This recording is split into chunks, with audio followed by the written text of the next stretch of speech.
आज गुरुपौर्णिमा म्हणजे महर्षी वेद व्यास यांचा जन्मदिवस. त्यांचा जन्मदिवस संपूर्ण भारत देशात गुरुपौर्णिमा म्हणून साजरा केला जातो. ज्याप्रमाणे कुंभार एका मातीच्या गोळ्याला योग्य आकार देऊन त्यापासून सुंदर मडके तयार करतो, अगदी तसेच गुरु विद्यार्थ्यांच्या कोऱ्या मनावर योग्य संस्कार करून त्यांना भावी सुजाण नागरिक बनवतात. आपल्या भारत देशात गुरु शिष्याच्या अनेक जोड्या प्रसिद्ध आहेत. द्रोणाचार्य, एकलव्य, छत्रपती शिवाजी महाराजांचे गुरु दादोजी कोंडदेव, स्वामी विवेकानंदांचे गुरु रामकृष्ण परमहंस इत्यादी जोड्या प्रसिद्ध आहेत.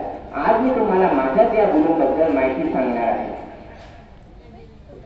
आई वडील हे आपले पहिले गुरु असतात. माझ्या आई वडिलांनी माझं योग्य व चांगले संस्कार केले.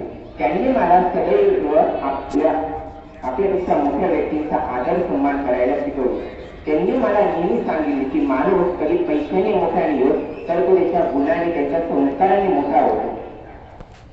निसर्ग हा आपला दुसरा गुरु, कारण की आपल्या निसर्गातूनच विविध गोष्टींबद्दल माहिती मिळते. माझे वर्ग शिक्षक उदाहरण हे आम्हाला नेहमी म्हणत असतात की आपल्या आजूबाजूच्या परिसराची, आपल्या शाळेची नीट काळजी घेतली पाहिजे, स्वच्छता ठेवली पाहिजे. व मला जी इंग्लिश विषयाबद्दल जी अडचण गेली ते मला ते सहजच सांगतात. मॅथ्स सारखा एवढा हार्ड सब्जेक्ट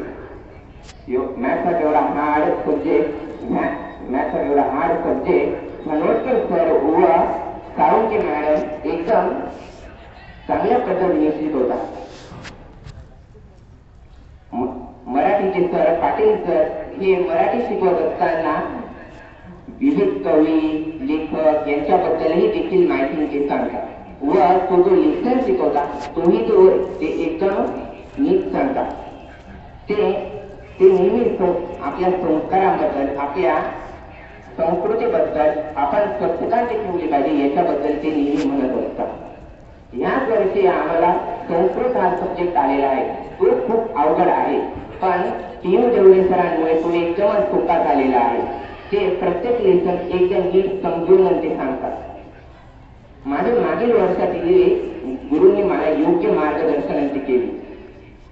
मागील वर्षी मला सायन्स शिकवायला यांचे निकम सरांचे होते. ते नेहमी म्हणत असत, देणाऱ्याने देत जावे, घेणाऱ्याने घेत जावे, देणाऱ्याने देत जावे, घेणाऱ्याने घेत जावे, देता देता ऐका देणाऱ्याचे हात घ्यावे. याचा अर्थ असा की गुरु आपल्याला ज्या पद्धतीने ज्ञान देतात त्याच प्रकारे आपण तिथे ज्ञान घ्यायचं व ते ज्या पद्धतीने ज्ञानदानाचं कार्य करतात त्याच प्रकारे आपण ते ज्ञानदानाचं कार्य पुढे चालू ठेवायचं. तसेच मला मोरे मॅम, खोके ma'am, DD I sir, Nikam ma'am, Bhambare sir, Lingayat sir, Vijay Pawar sir इत्यादी शिक्षकांनी मला योग्य मार्गदर्शन केले. तसेच आपल्या शाळेचे प्रिन्सिपल सर यांनी त्यांच्या वक्तृत्वातून योग्य व चांगले मार्गदर्शन केले. आज मी माझ्या या सर्व गुरुपौर्णिमेच्या खूप खूप शुभेच्छा देतो व शेवटी एकच म्हणतो, गुरु विण कोण दास विण वाट, आयुष्याचा पथ दुर्गम डोंगर विण वाट. जय हिंद.